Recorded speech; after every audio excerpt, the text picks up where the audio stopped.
Welcome back to another episode of TVGP's We Roguelike It. I'm your host, Boss, and joining me as always is Moonpeer. Hi. We're playing Mana Spark here. Mana Spark? Mana Spark. I usually say Mana. Mana Yep. if you're fancy. Week 3 here. I didn't have a ton of time to play this week. My schedule was thin this week. But boy, just struggled on every single run I had this week. Yeah, I still can't beat that first. Wait, no, I did beat the first boss, and I unlocked Oh, the nice. second character. I did do that. Mm-hmm. How did what was your hot strats for beating that first boss? Get really, really lucky. I totally did not know that he did like a little lob attack, which Yeah, that sucks. came to a great surprise to me when I got there with one heart. And I was like, I'm just gonna hide behind this bookshelf, and then Mm-hmm. lobbed attack on me. And I was like, uh-oh. Whoops-a-doodle. Crap. Yeah. So you unlocked Yeah. the lady with the crossbow, right? Correct. I Mhm. haven't played with them yet because Okay. I ended up doing a couple of runs with the regular guy. They seem to have less health, which is rough, we'll say. I think it's less health and does more damage or fires faster, something like that. Mhm. It's a little.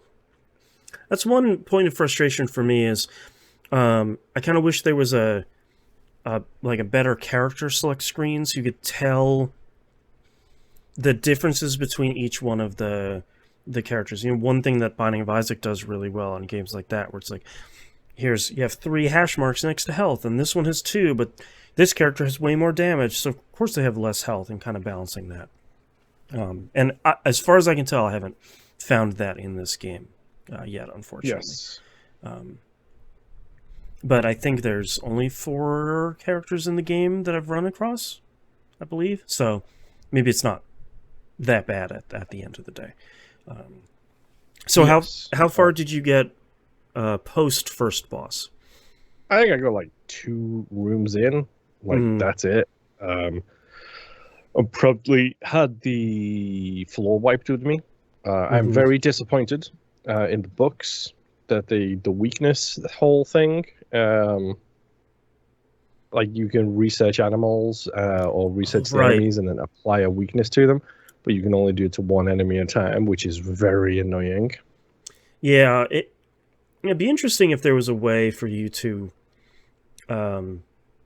like kill an incredible amount of enemies of one type of enemy and apply a weakness to it, but I also kind of can't tell how strong that weakness is, which is, it seems good, but I kind of can't tell overall.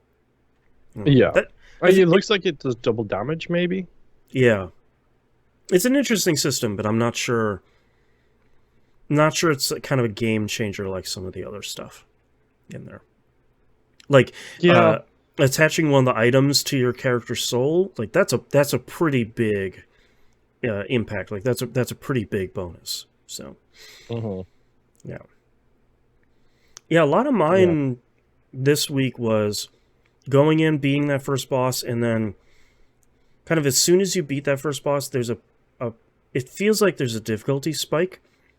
I think largely because you see different enemies, Yep. and they're more aggressive and a lot better blocking. And that's where my runs kept getting stopped this week, was right there. It was like, oh yeah, all right, I did pretty well. I beat the first boss. I'm doing some good stuff, and then just right smack into a brick wall pretty much immediately. So. Yep.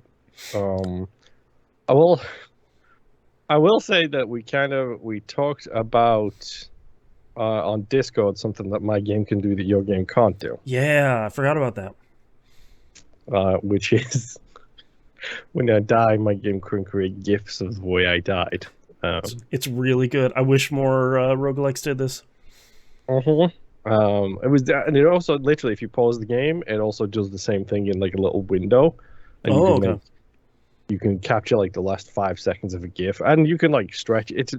It reminds me of the clip maker that used to be on the Xbox, where like you'd make a clip and then trim it and all that kind of stuff. Yeah, that's cool. It reminds me of all of that. It's really cool. Yeah.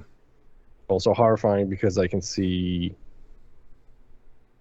exactly how stupidly I died in any case. The second where it went wrong. Yeah. Yeah. Like I said in Discord, I'm glad my version on PS5 either doesn't do that or I don't know how to get to it. Because the number of times I've had a run end where I like turn a corner and shoot at a skeleton with a shield, if the attack bounces straight off the shield, hits me and kills me, that happens too many times for my liking, and I'm glad I don't have a folder of GIFs of just that. Yep. I mean, the best thing is it's a choice. Like, it is a genuine choice whether or not you save it. Like, it just gives you the option. It's like, do you want to save this or do you want to just skip this? And it's like, cool, skip it. Every time. That's cool. Skip it. I wish more roguelikes did that. That's a cool idea. Yeah, I wish I had more to talk about this week with this, but a lot of it has just been struggling to get back to that second boss. Looking at the trophies in the game, I think there might only be 3 bosses. So struggling to get back to that second boss and try and figure out how to take care of it. So this might be the week for me to hit the wikis and try and figure out, all right, how do I get into these extra rooms you see on the map? How do I damage the second boss? Are there any other characters I can get to? Kind of, opening the knowledge here in this game and see if there's anything else to really focus on here in our final week coming up here. Yeah, this game just feels super difficult. Yeah, it's definitely incredibly challenging. I still don't think in an unfair way, but if the game will definitely catch you sleeping at a moment's notice and just like, yep, you messed up, you weren't paying attention. The polar opposite of Spirit Hunters, where yes, definitely different from Bullet Heaven game. Asleep. Yeah. All right, well, thank you very much, everyone, for listening. We'll see you all next run. Bye. Bye.